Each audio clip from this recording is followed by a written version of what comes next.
All right. Well, welcome back. So this video is going to be about the Pfizer documents. Now, one of the things that I want to talk about before we get into that is informed consent, right? And now a lot of people know what informed consent is, and I'm going to talk about what it means to me, and you can let me know down in the comments what you think. So essentially, informed consent is a doctor or a prescriber or something should give you all of the information you need to know, the pros, the cons, the risks, the benefits, before you give consent to whatever it is. Now, one of the things that I gave informed consent for in the last 2 years, about 2 years ago, is I almost sliced off two of my fingers, and it could have been four, right? And in the process, of getting the surgery so I can get everything reconnected properly.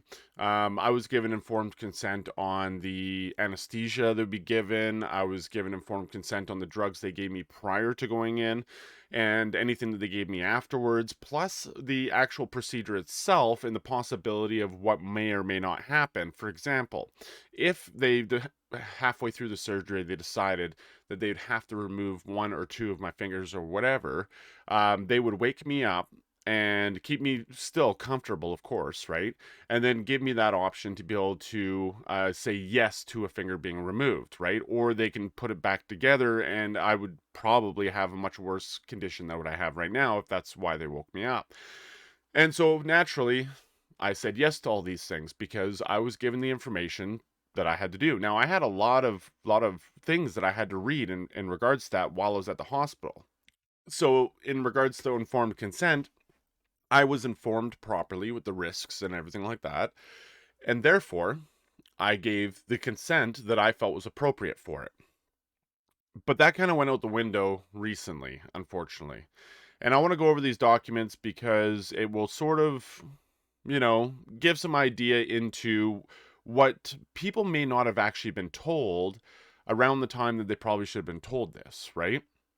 Okay, so to give you an idea, so the Pfizer documents were released, and the conversations and information that I might be going over has to do with the Pfizer and the FDA in the United States, right? So I just want to kind of go over a quick timeline to give you an idea. So on June 17th of 2021, the BLA license number was given, and this was not this normally they give that license number to the drug after they approve it, but they gave it before, and this is what they were saying about that. This deviation from our normal practice is done to facilitate product labeling and distribution and is consistent with other center practices to facilitate vaccine delivery during a declared public emergency. Now, that was an email from the FDA that was saying that. I don't have the email pulled up, so I can't show you, but I literally just did a copy and paste. Then on August 17th, they said, we are aiming to approve this in 1 week, so give it FDA approval. Original date that was supposed to be approved was January 16th of 2022. And so we know that the vaccines came in on emergency use authorization, and this is what they were talking about in regards to actual approval. Now, on August 23rd of 2021 is when they actually gave approval, right? So, and that was for ages 16 and older. Anything younger than that was still under emergency use authorization. Now, just remember that on August 23rd and after for quite a while, actually, I didn't really look into whether or not they still have it under emergency use authorization. But regardless, that's what that was on that day. So there's a couple definitions I want to go over here. So let's take a look at this. So this is a document that the Pfizer and FDA would give to a prescriber. And by prescriber, I mean that could be a pharmacist, that could be a doctor, that could be a nurse, that could be whoever is going to be administering or allowing a person to get the vaccine, right? So the person that would have to tell you about the health benefits or negative effects and stuff like that. So when we look at this, we are looking at indications and usage, right? Which is right there on the left side. Comirnaty is a vaccine indicated for active immunization to prevent coronavirus disease 2019 caused by severe acute respiratory syndrome coronavirus 2 in individuals 16 years of age and older. So this is them prepping for it to be FDA approved. Now, a couple definitions in there. So we got active immunization and prevent. We just want to go over that. So prevent is to keep something from happening or existing. Now, prevent, in a general sense, is not an absolute thing. Prevent is something you do to make it not happen, but doesn't mean that it's not going to happen, right? And also active immunity. So this is right off of the CDC website. Active immunity results when exposure to a disease organism triggers the immune system to produce antibodies to that disease. Active immunity can be acquired through natural immunity or vaccine-induced immunity. So this, like I said, this is from I think 2018 on the CDC website, and natural immunity is accounted for that in terms of active immunity, but in this regards, we're talking about vaccine-induced immunity. And then they say, either way, if an immune person comes in contact with that disease in the future, their immune systems will recognize it and immediately produce antibodies needed to fight it. Active immunity is long-lasting and sometimes lifelong. Now, yes, this is what it should be, but we know that with the COVID vaccine, it's not. So there's a few things I wanted to go over in that regard. So, when this came out, we already knew that people were having so-called breakthrough infections and that they were getting sick with COVID after having their second shot or their first shot, etc. And getting close to this time is when they started talking about the first booster, right? Because the first booster, I think, came out, I think, in October for some people of that year. So let's take a look at some of the other things in here. So we're looking at warnings and precautions up on the top right there. And it says post-marketing data demonstrate increased risk of myocarditis and pericarditis, particularly within 7 days following the second dose. So what is post-marketing data? I mean, it sounds pretty self-explanatory, and it is, but I just want to make sure that's explained. So, a type of clinical trial that studies the side effects caused over time by a new treatment after it has been approved and is on the market. So here, it makes it sound like they didn't know about myocarditis or pericarditis prior to the vaccine actually coming out. Now, in an effort to save time with a lot of these documents, I'm just going to explain to you that in some of the documents that had like thousands and thousands of pages in them, they actually had individual patients, right? The people part of the trial. And there were a few people that did die. And when I was looking through the ones that did die after the first dose or second dose, etc., myocarditis or myocardial issues, I can't remember what the other terms were in there, came up, and also heart attacks and stuff like that. So those were the reasons why the people died. After they did their investigation, Pfizer said that they didn't really see that it was connected to the vaccine, so that it was voided from being an adverse event, right? A severe adverse event. But we know now that that isn't the case, right? Because, well, we're actually being told about that. So let's go down a little bit. All right, so I just want to show you this so you can see that it is actually for people who are going to be administering it. It tells you how to thaw it, how to dilute it, how to properly mix everything, and stuff like that. Like, it shows everything. So it's quite obvious what this is actually for, right? And for the myocarditis, it's in there, but again, it's talking about the post-marketing data, and it's talking about it being, the highest in the adolescents and young adult males under the age of 40. And this is the reason why I didn't go for the second shot, is because that information was coming out after I got my first shot, and it's one of the many reasons why I didn't get the second shot, because as I made a video on TikTok, I can't take time off work. If I take time off work, I have to work my ass off before and usually after that time off, even if it's just one day.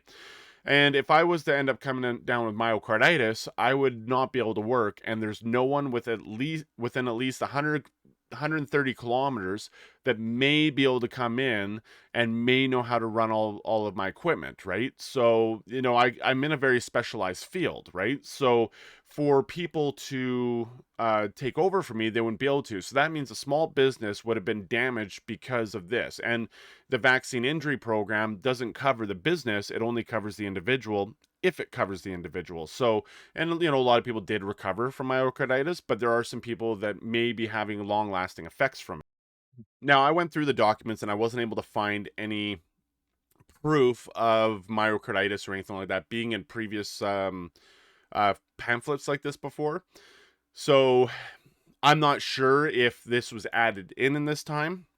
They had a lot of revisions. There's about 20 or 30 of the same, pretty much the same document that have some things taken out, some things put in, and stuff like that. So I'm just kind of going over this one document because there really is a lot. So if you want to take a look at these documents, you can go take a look down in the comment section. I'm going to put a link to the webpage where you can download all of the Pfizer documents. And this is from the January 3rd release. So you can take a look at that. Now, let's take a look at this next section. So one of the things that we were told going into the vaccination is that getting the vaccination was going to prevent you from getting sick. It was also going to prevent you from passing it along, and it was also going to, essentially create this herd immunity that, whatever it is. And that's why unvaccinated people were being attacked so much, is because they're the issue. But one of the things that they actually have here in the actual document that they were giving to prescribers, that no one I've talked to has said that they have been told about this, is limit of effectiveness right here. Comirnaty may not protect all vaccine recipients. It may not work for them. Now, I'm going to show you another document. This isn't the one that has the proof of this, right? But it was the only one I was able to find at the time, right?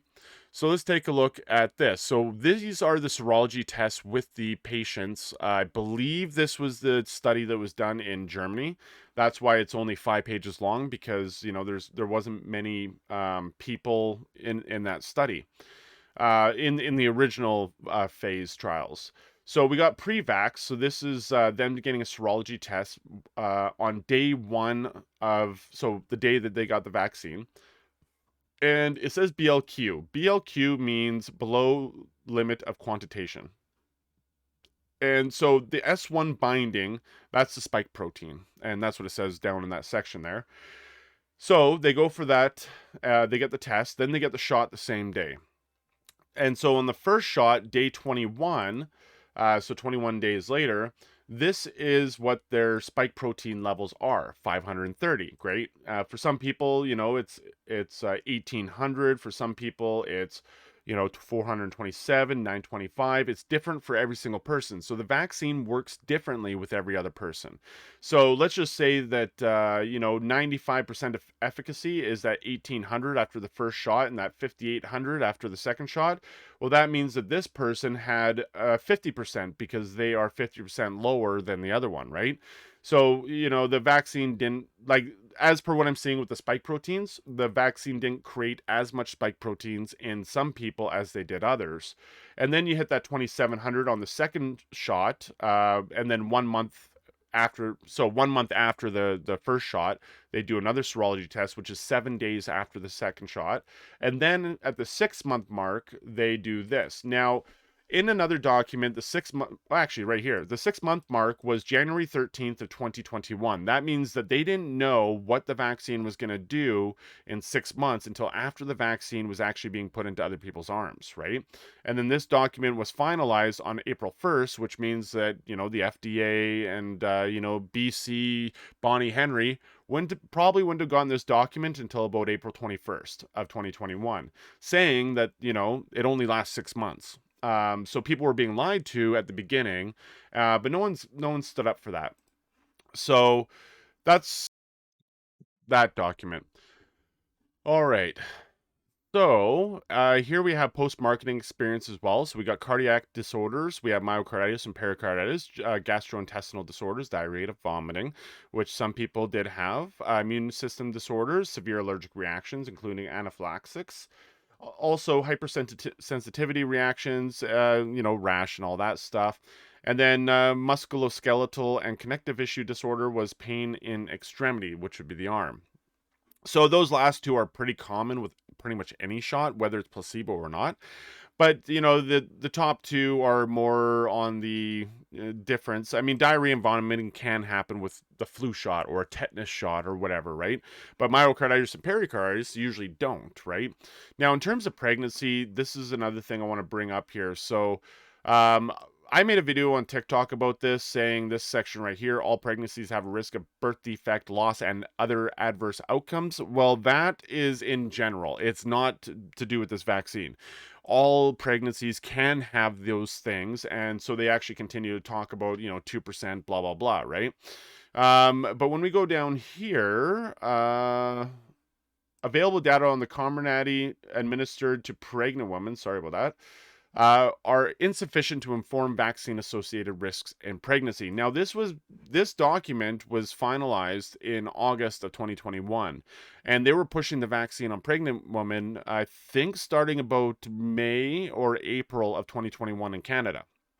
And Pfizer here is saying that they don't have the right information saying anything about pregnancies and if it's risky or not. So again, that is another lie, unless the province did their own studies, right? Who knows? I mean, they do go on talking about doing rats and testing the toxicity in rats and stuff like that. But the other thing I want to talk about right here, because I'm getting pretty long in this video, is the safety and effectiveness of Comirnaty in individuals younger than 16 years old has not been established. And they were already giving the vaccine, I believe, to anyone 12 to 16 at that point. And I think maybe a little bit earlier. And when it comes to safety and effectiveness of Comirnaty in individuals 16 and 17 years based, they were going off of the effectiveness in adults, because on one of the studies one of the papers I saw in here, apparently the age 17 was like the candy age, right? It's the age when the vaccine actually took hold really well and actually did do the right job and had less issues, so didn't have myocarditis and stuff like that, and actually did work very well to be able to stop COVID. Apparently, the age 17. Now, I can't find that document, so I'm not going to talk about that. So, just going back over this, that is the Pfizer document I wanted to go over today. I do have another one or two I wanted to go back over, and I was thinking about remaking my videos that I made on TikTok way back when and talking about those documents again.